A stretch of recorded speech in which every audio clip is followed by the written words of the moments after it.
Hello, my Pixel peeps, Nicole Payne, CMA, here as always to drop some accounting truth bombs. And on my last video, I talked about the whale with respect to clients. Today, I want to talk a little bit about the monster clients. Now, you may not have been there, but for most of us, there's that one name that when it pops up on your phone or in your inbox, you start to twitch a little, or your blood pressure instantly rises, or you have this physical and physiological reaction. Those those are signs that you are dealing with a monster client. Now, there's a lot of things that can create these monster clients, but the top ones that we've run into, either in our office or in dealing with our clients and their monster clients, listening to their woes. The biggest one tends to be scope creep.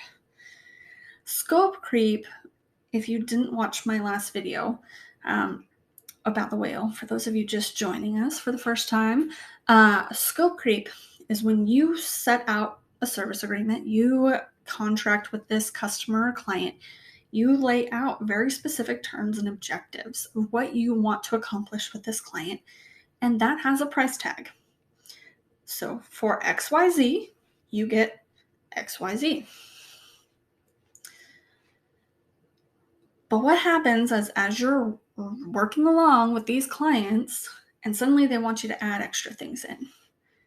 Sometimes it's not an issue because you have the capacity and they're willing to pay for it.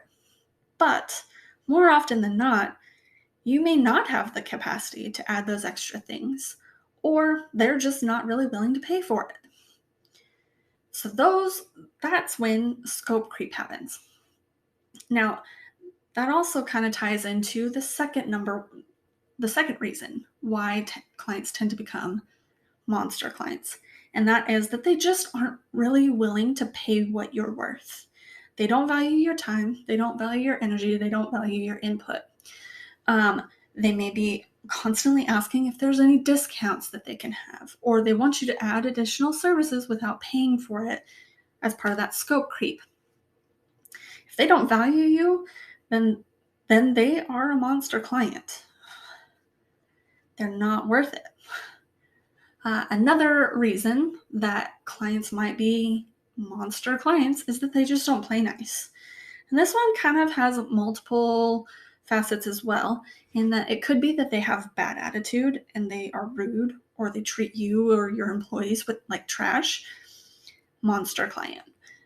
They don't want to play nice. Another thing that they might be doing that means that they aren't really willing to play nice is that they just don't get you the information in a timely manner. They drag their feet on everything. They don't want to make decisions. They drag out the process and make everything more difficult than it needs to be. Or they drag their feet on getting you the information and then blame you for not having the information. That's a big no-no. Monster client. And then my personal favorite as a consultant and as a coach, somebody who is invested in helping people grow their businesses, my personal favorite monster clients are the ones who refuse to change.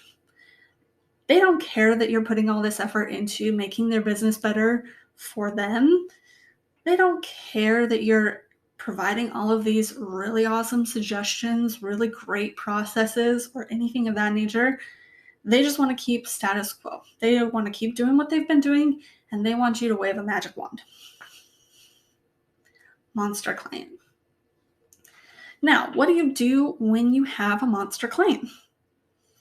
The answer is really simple, but it's also one of the hardest things to do. You got to rip the Band-Aid off, and you got to fire them. The way that you fire them is with a disengagement letter. So a disengagement letter is a formal letter that tells you, hey, we are ceasing services. Our business relationship is going to end as of XYZ date.